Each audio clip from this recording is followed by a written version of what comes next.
राधे राधे। हरे कृष्णा। भक्ति और शक्ति के संगम फाल्गुन मास की कृष्ण पक्ष की पावन विजय एकादशी के इस शुभ अवसर पर आप सभी श्रद्धालुओं का हार्दिक अभिनंदन है। यह वह तिथि है जिसने स्वयं मर्यादा पुरुषोत्तम श्री राम को लंका विजय का मार्ग दिखाया था। यह कथा केवल एक राजा की विजय की नहीं, बल्कि अधर्म पर धर्म, अंधकार पर प्रकाश और अहंकार पर विनम्रता की शाश्वत विजय की गाथा है। आइए हम सब मिलकर भक्ति के रस में डूबकर इस दिव्य कथा को पूर्ण श्रद्धा भाव से श्रवण करें। द्वापर युग का समय था। कुरुक्षेत्र के भीषण युद्ध के पश्चात महाराज युधिष्ठिर के मन में अशांति थी। वे जीवन के गूढ़ रहस्यों और पुण्य प्राप्ति के मार्गों को जानने के लिए सदैव लालायित रहते थे। एक संध्या जब भगवान श्री कृष्ण द्वारकाधीश के रूप में पांडवों के शिविर में विराजमान थे, युधिष्ठिर ने उनके चरणों में शीश नवाया। युधिष्ठिर बोले, हे मधुसूदन, हे जनार्दन, आपने मुझे अब तक कई एकादशियों के महत्व के बारे में बताया है। अब मेरी जिज्ञासा फाल्गुन मास के कृष्ण पक्ष की एकादशी को लेकर है। इस एकादशी का नाम क्या है, इसकी विधि क्या है और इसका फल क्या है? कृपया मेरे अज्ञान को दूर करें। भगवान श्री कृष्ण ने मंद मुस्कान के साथ कहा, हे धर्मराज, आपने लोक कल्याण के लिए बहुत ही उत्तम प्रश्न किया है। फाल्गुन कृष्ण पक्ष की एकादशी को विजय एकादशी कहा जाता है। जैसा कि इसके नाम से ही स्पष्ट है, यह एकादशी अपने व्रत करने वाले को संसार के हर क्षेत्र में विजय प्रदान करती है। यह अत्यंत प्राचीन और पवित्र व्रत है, जिसका वर्णन स्वयं ब्रह्मा जी ने नारद मुनि से किया था। श्री कृष्ण ने आगे विस्तार से बताया कि इस व्रत के प्रभाव से मनुष्य के जन्म जन्मांतर के पाप नष्ट हो जाते हैं। जो व्यक्ति इस दिन निराहार रहकर मेरी विष्णु जी की पूजा करता है, वह इस लोक में सुख भोग कर अंत में वैकुंठ लोक को प्राप्त होता है। युधिष्ठिर ने उत्सुकता से पूछा, प्रभु, क्या किसी ने पूर्व काल में इस व्रत के प्रभाव से विजय प्राप्त की है? तब श्री कृष्ण ने त्रेता युग की उस घटना का स्मरण कराया जब भगवान विष्णु ने स्वयं राम अवतार लेकर इस व्रत का अनुष्ठान किया था। यहीं से श्री राम के वनवास और सीता माता के वियोग की वह करुण कथा आरंभ होती है, जो विजया एकादशी के महत्व को सिद्ध करती है। अयोध्या नगरी, जिसे देवताओं की नगरी कहा जाता था, उस समय अपने इतिहास के सबसे सुनहरे क्षण की प्रतीक्षा कर रही थी। महाराज दशरथ वृद्ध हो चुके थे और उनके मन में एक ही अभिलाषा शेष थी, अपने ज्येष्ठ पुत्र, गुणों की खान और प्रजा के लाडले श्री राम को अयोध्या का युवराज बनाना। महाराज दशरथ ने जब राज्याभिषेक की घोषणा की तो पूरी नगरी चैत्र मास के उत्सव की तरह खिल उठी। गलियों को सुगंधित जल से सींचा गया, घर घर में वंदनवार सजाए गए और प्रजा आनंद में मग्न होकर नृत्य करने लगी। राम केवल एक राजकुमार नहीं थे, वे अयोध्या की आत्मा थे। उनकी विनम्रता, न्यायप्रियता और बड़ों के प्रति आदर ने उन्हें जन जन का प्रिय बना दिया था। महल में माता कौशल्या के आनंद की कोई सीमा न थी। वे ब्राह्मणों को दान दे रही थीं और अपने पुत्र के मंगल भविष्य की कामना कर रही थीं। किंतु जहां एक ओर प्रकाश था, वहीं दूसरी ओर ईर्ष्या का अंधकार पनप रहा था। रानी कैकेयी की दासी मंथरा, जिसकी बुद्धि कुटिलता से भरी थी, इस समाचार को सुनकर जल उठी। वह कैकेयी के पास पहुंची और उसके कान भरने लगी। मंथरा ने कहा, हे रानी, तू सो रही है? तेरा दुर्भाग्य जाग गया है। यदि राम राजा बन गए तो तेरी स्थिति एक दासी जैसी हो जाएगी और तेरा पुत्र भरत सदा के लिए राम का सेवक बनकर रह जाएगा। प्रारंभ में कैकेयी ने मंथरा को डांटा, क्योंकि वह राम को भरत से भी अधिक प्रेम करती थी। परंतु मंथरा के बार बार के प्रहारों ने कैकेयी की मति को भ्रमित कर दिया। पुत्र मोह और असुरक्षा की भावना ने उनके हृदय में राम के प्रति प्रेम को दबा दिया। कैकेयी ने मंथरा की सलाह मानकर कोप भवन का आश्रय लिया। जब महाराज दशरथ हर्षित मन से यह शुभ समाचार देने कैकेयी के पास पहुंचे तो उन्होंने अपनी प्रिय रानी को अस्त व्यस्त स्थिति में भूमि पर लेटा पाया। दशरथ व्याकुल हो उठे। उन्होंने कैकेयी को मनाने का हर संभव प्रयास किया और वचन दिया कि वे उनकी हर इच्छा पूरी करेंगे। यही वह क्षण था जब कैकेयी ने राजा को उनके पुराने 2 वरदान याद दिलाए जो उन्होंने वर्षों पहले देवासुर संग्राम के समय दिए थे। कैकेयी ने कठोर स्वर में कहा, पहला वरदान मेरे पुत्र भरत का राज्याभिषेक हो। दूसरा वरदान राम को 14 वर्ष के लिए दंडक वन में वनवास दिया जाए। ये कटु स्वर सुनकर राजा दशरथ पर जैसे बिजली गिर पड़ी। वे मूर्छित होकर गिर पड़े। उन्होंने गिड़गिड़ाते हुए कहा, हे कैकेयी, तू भरत के लिए राज्य मांग ले, पर राम को मुझसे दूर मत कर। राम के बिना मैं जीवित नहीं रहूंगा।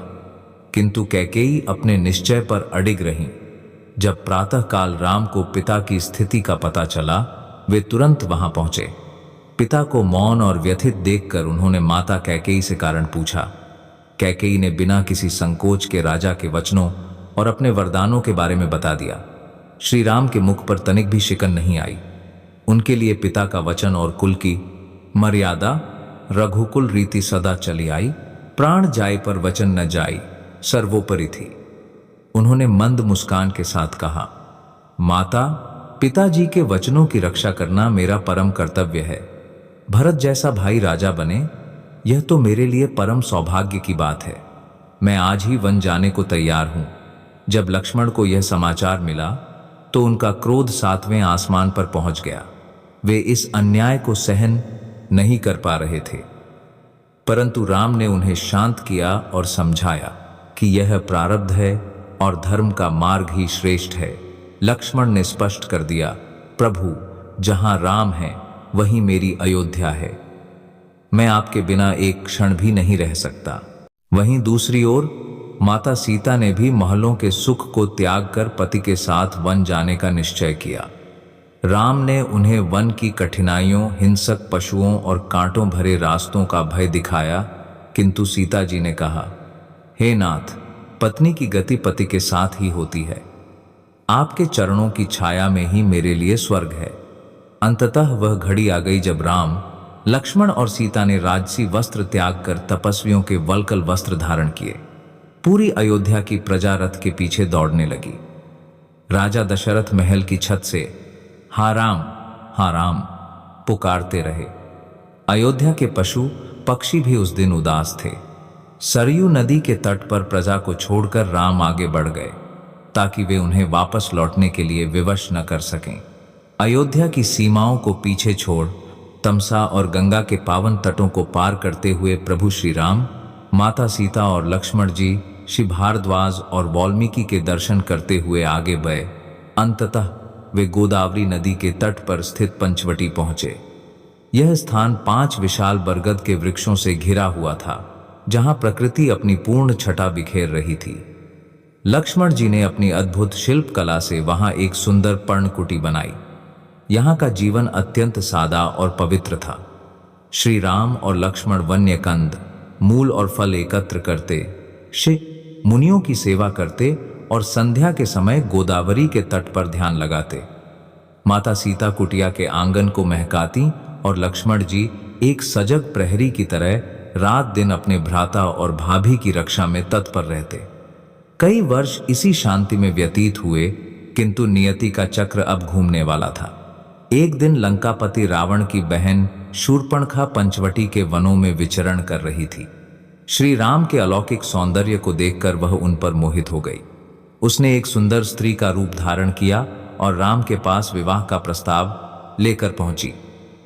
राम ने मुस्कुराते हुए कहा, हे सुंदरी, मैं तो विवाहित हूं और अपनी पत्नी के प्रति समर्पित हूं। मेरा छोटा भाई लक्ष्मण अकेले है, तुम उसके पास जाओ। शूर्पणखा लक्ष्मण के पास गई, पर लक्ष्मण ने उसे पुनः राम के पास भेज दिया। स्वयं को उपहास का पात्र बनते देख शूर्पणखा अपने असली राक्षसी रूप में आ गई और क्रोधित होकर माता सीता पर झपटी।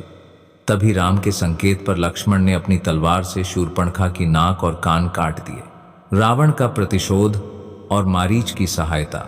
लहूलुहान शूर्पणखा रोती हुई अपने भाई रावण के पास लंका पहुंची। उसने रावण को उकसाते हुए कहा, धिक्कार है तुम्हारी शक्ति पर।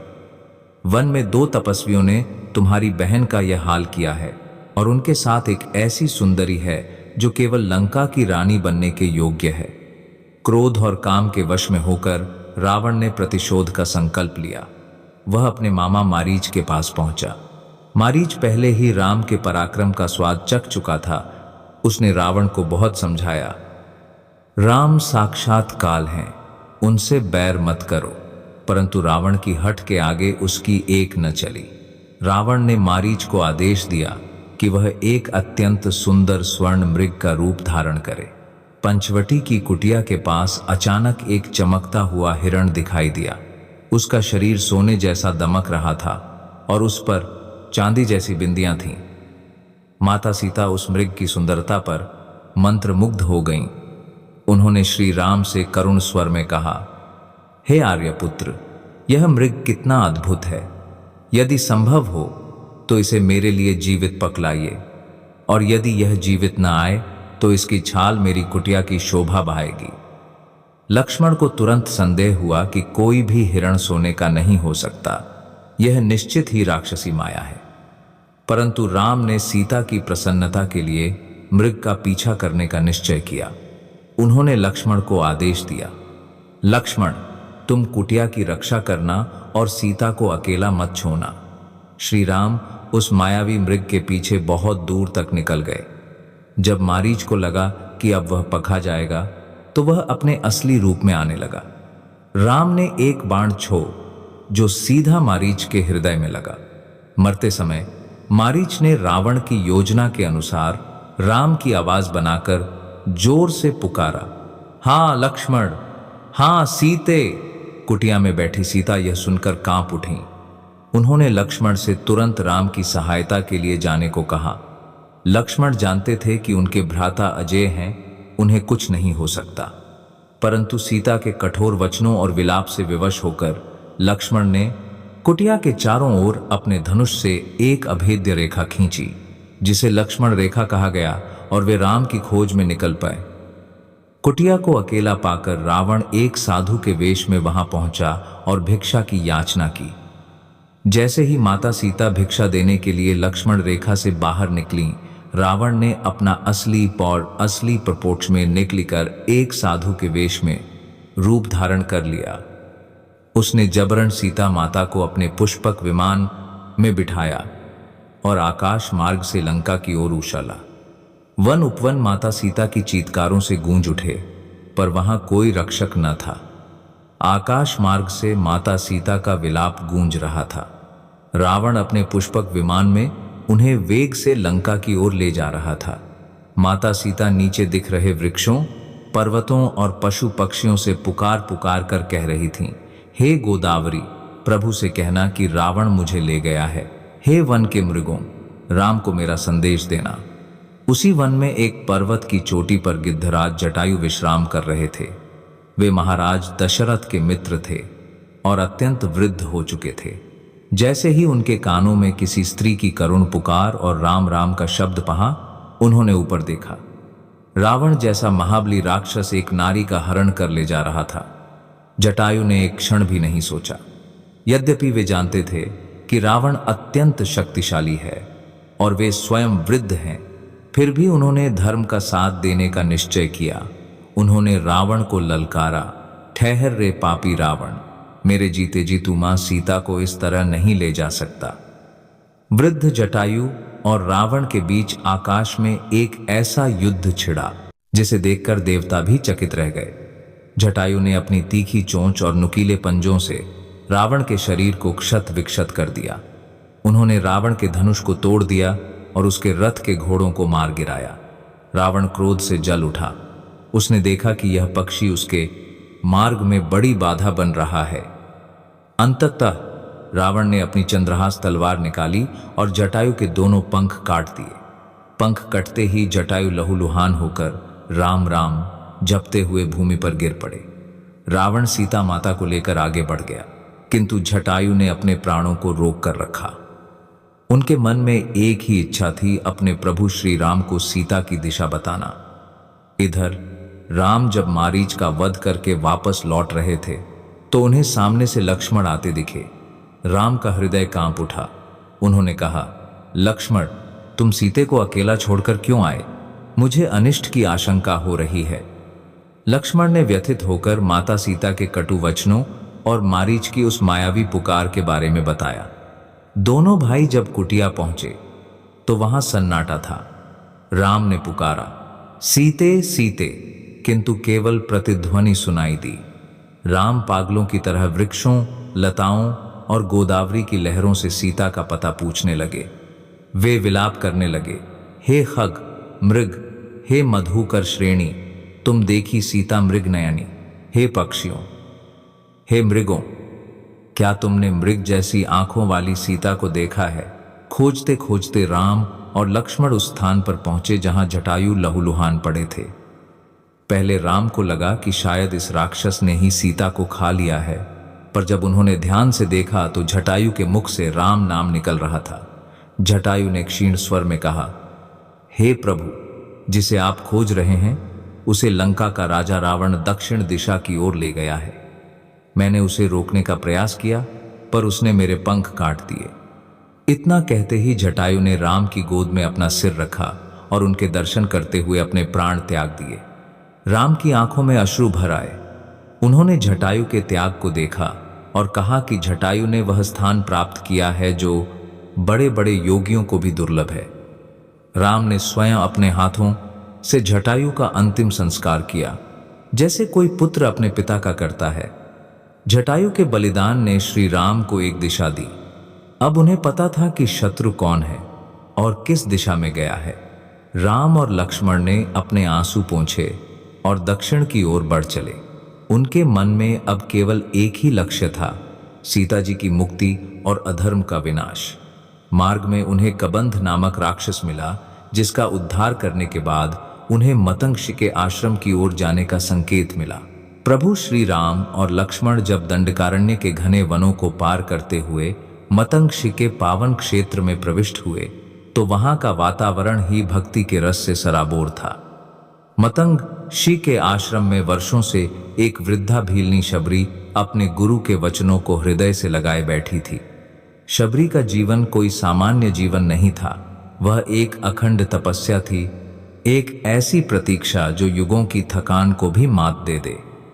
जब वह युवा थी तब उसके गुरु ने देह त्यागते समय कहा था कि एक दिन अयोध्या के राजकुमार राम तुम्हारे द्वार पर अवश्य आएंगे।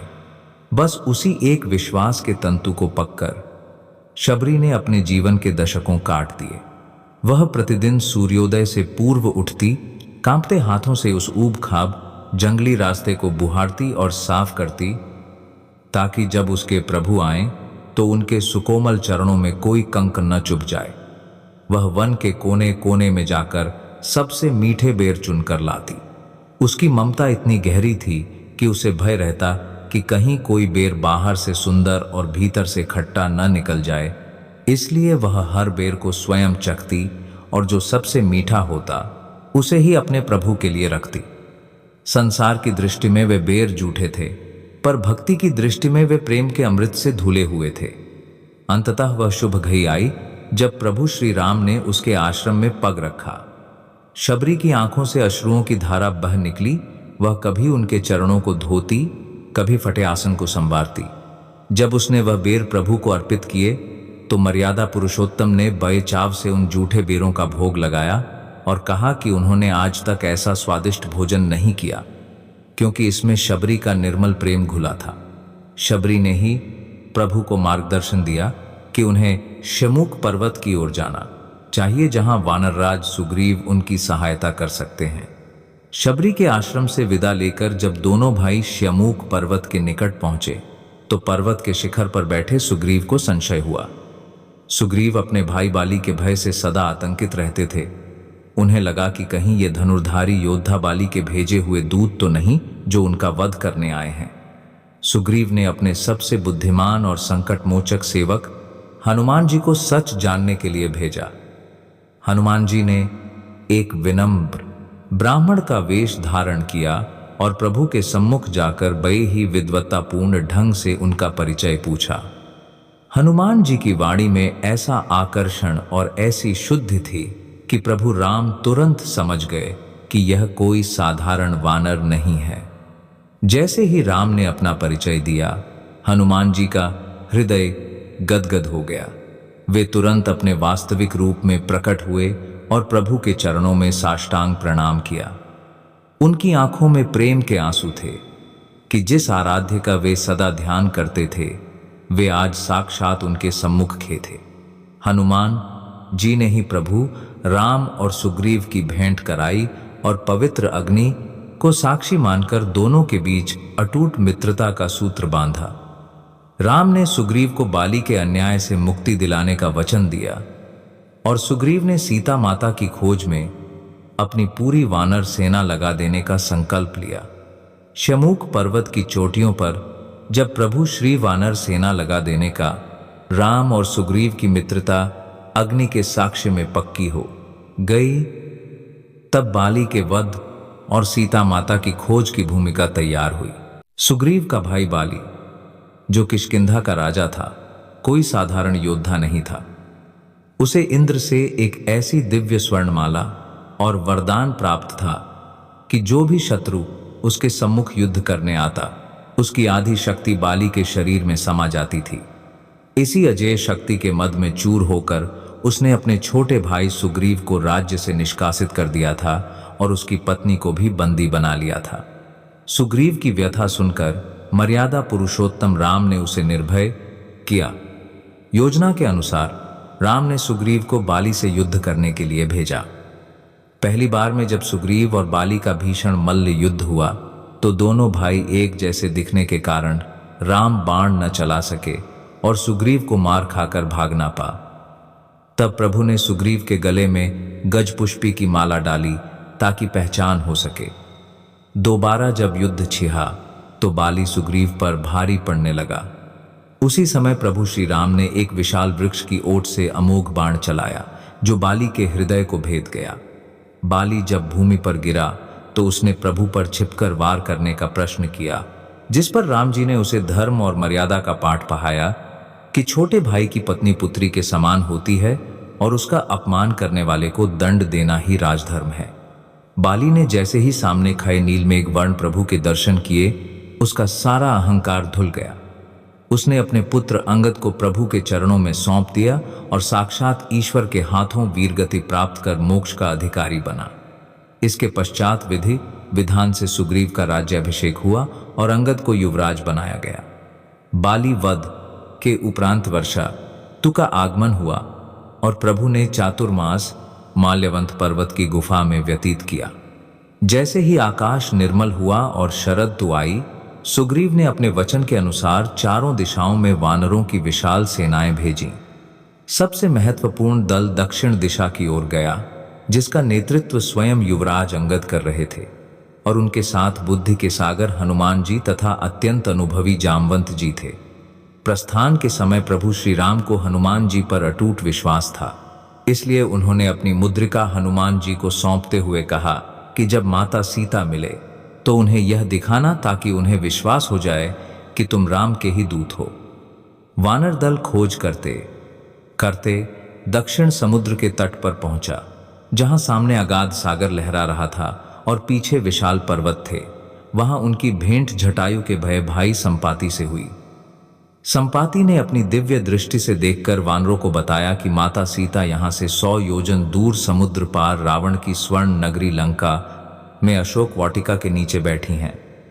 संपाति के वचनों ने निराश वानरों में नई आशा जगा दी। अब प्रश्न यह था कि 100 योजन का समुद्र लांघ कर उस पार कौन जाएगा। उस समय जामवंत जी ने हनुमान जी को उनकी सोई हुई शक्तियों का स्मरण कराया कि वे पवन पुत्र हैं और उनके लिए कुछ भी असंभव नहीं है। हनुमान जी ने जैसे ही जय श्री राम का उद्घोष किया, उनका शरीर पर्वत के समान विशाल हो गया और वे लंका की ओर उघान भरने को तैयार हो गए।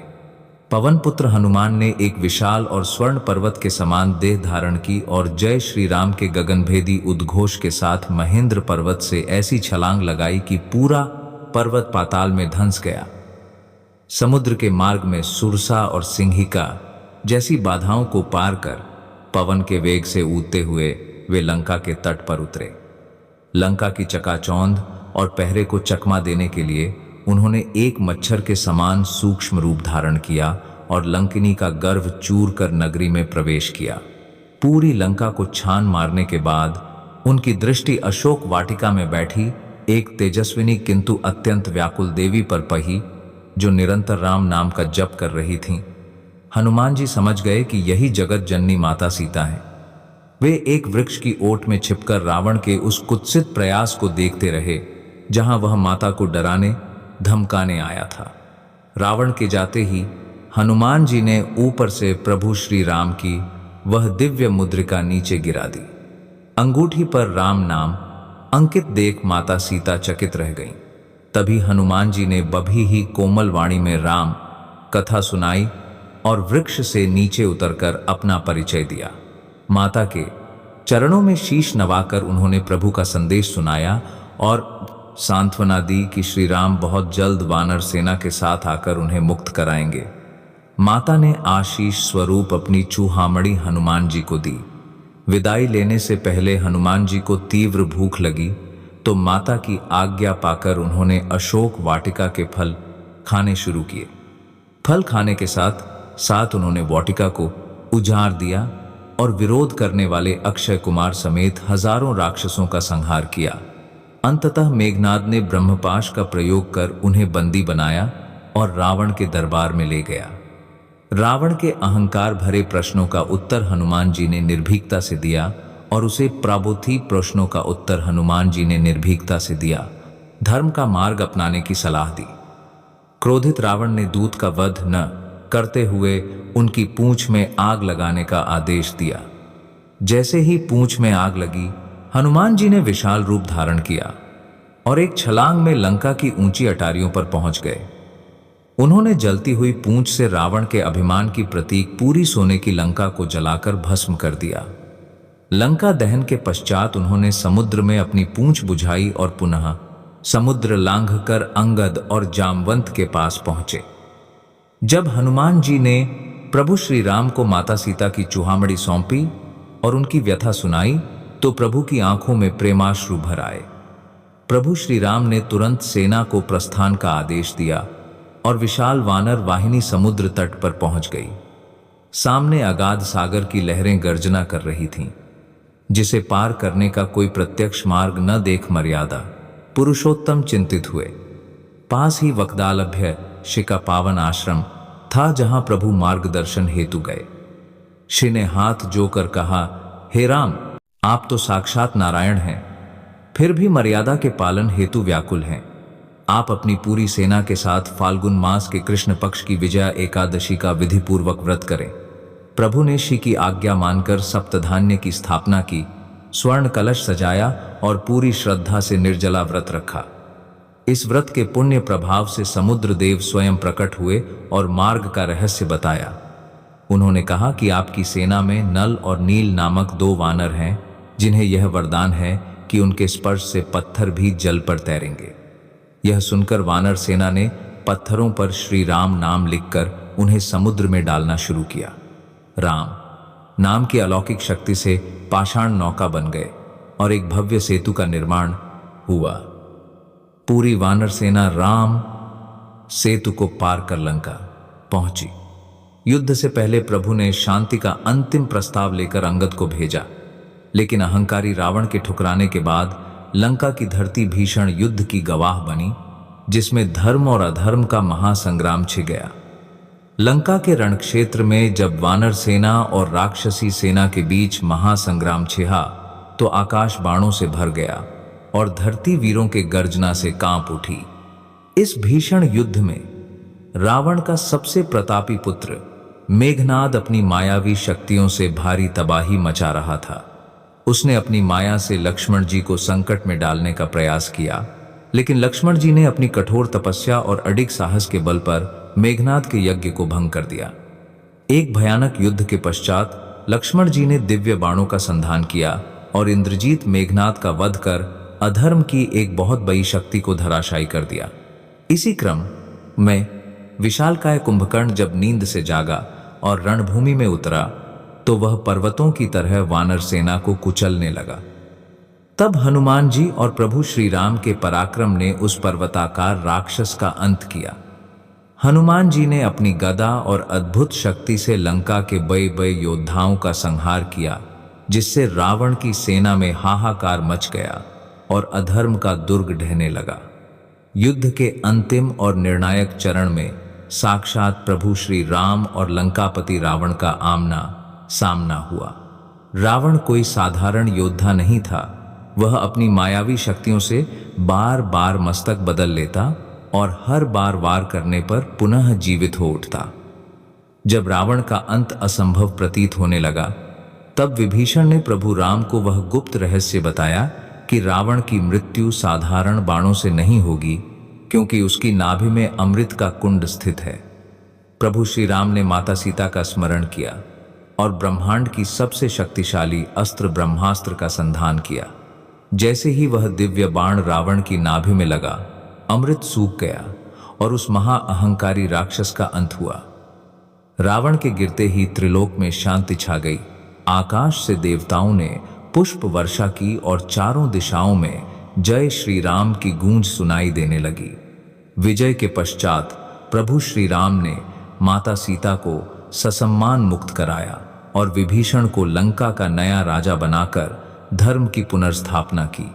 जब 14 वर्ष का वनवास पूर्ण हुआ, तो प्रभु अयोध्या लौटे, जहां पूरी नगरी दीपों के प्रकाश से जगमगा उठी और राम राज्य का उदय हुआ।